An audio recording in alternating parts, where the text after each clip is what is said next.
આચાર્ય એવા નિલેશભાઈ તથા શિક્ષકગણો તેમજ માધ્યમિક શાળાના આચાર્ય રમેશભાઈ તથા શિક્ષકગણો, અહીં ઉપસ્થિત થયેલા મહેમાનો, ગામના લોકો અને વિદ્યાર્થી મિત્રોને પ્રાથમિક આરોગ્ય કેન્દ્ર ઘેટીના મેડિકલ ઓફિસર ડોક્ટર અમી અણઘડના વંદન.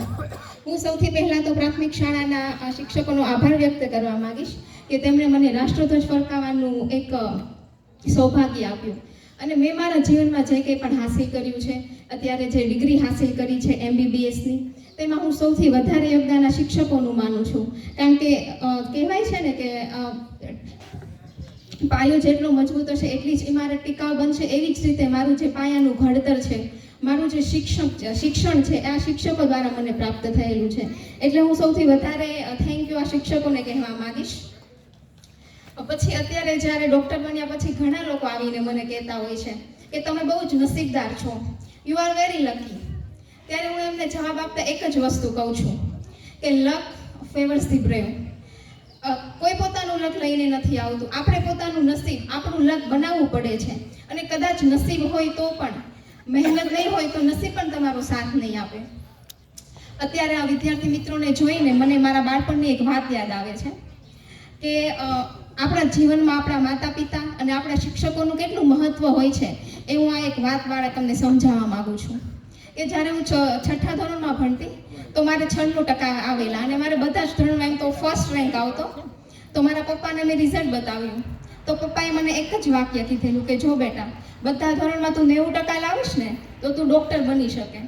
બસ આ જ વાક્યને મેં સાચું બનાવવા માટે હંમેશા એટલી મહેનત કરી અને એનું તમે પરિણામ તમારી સામે અત્યારે જોઈ શકો છો. મેં કદાચ ત્યારે એવું વિચાર્યું હોત કે મારે મહેનત નથી કરવી, અથવા તો મેં વાક્ય પર ધ્યાન પણ ના આપ્યું હોત, તો હું તમારી સામે શું અત્યારે સ્પીચ આપતી હોત? નહીં. બસ આવી જ રીતે તમે પણ ઘણીવાર તમારા માતા પિતા અથવા તો શિક્ષકો કોઈને કોઈ સલાહ આપતા હશે, વાંચવા માટે કહેતા હશે, તો તમે એ ધ્યાનમાં પણ નહીં લેતા હોય. તો અગર અત્યારે એક વિદ્યાર્થી પણ અત્યારે મારી વાત સાંભળીને એવું વિચારશે કે મારે મારા માતા પિતાનું ગૌરવ વધારવું છે, મારું માતા પિતાનું નામ રોશન કરવું છે, તો મારી આજની આ સ્પીચ સફળ જશે. પછી અત્યારે ડૉક્ટર બન્યા પછી લોકો આવીને કહે છે કે તમે કેટલા કલાક વાંચતા, કઈ રીતે વાંચતા, મારે કેટલા કલાક વાંચવું જોઈએ. તો એક જ વસ્તુ સમજાવવા માંગુ છું, તમારે તમારી સફળતાનો રસ્તો જાતે બનાવવો પડશે. કારણ કે બધાની સ્ટ્રેન્થ, બધાની વીકનેસ અલગ અલગ હોય છે.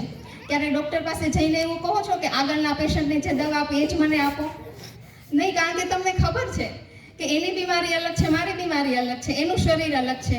તો શા માટે આપણે બીજાના રસ્તા ઉપર ચાલવું જોઈએ?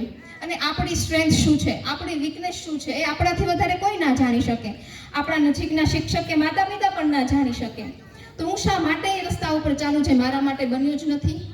હું મારી સફળતાનો રસ્તો હંમેશા જાતે બનાવીશ.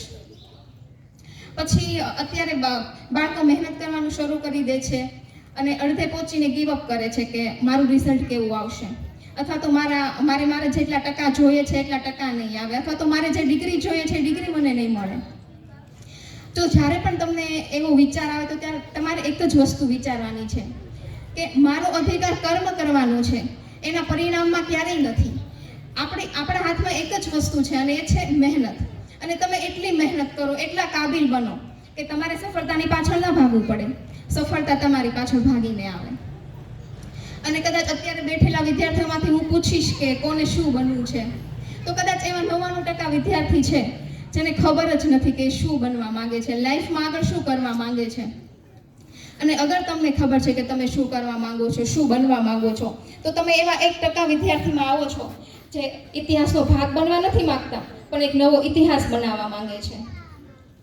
અને અત્યારે તમારે આ બધી જ વસ્તુ કરવા માટે એક જ વસ્તુ છોડવી પડશે અને એ છે સરખામણી, કમ્પેરિઝન.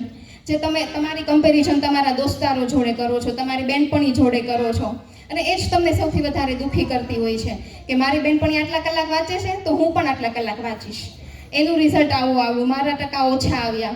અને આ બધું કરીને આપણે દુઃખી થતા હોઈએ છીએ.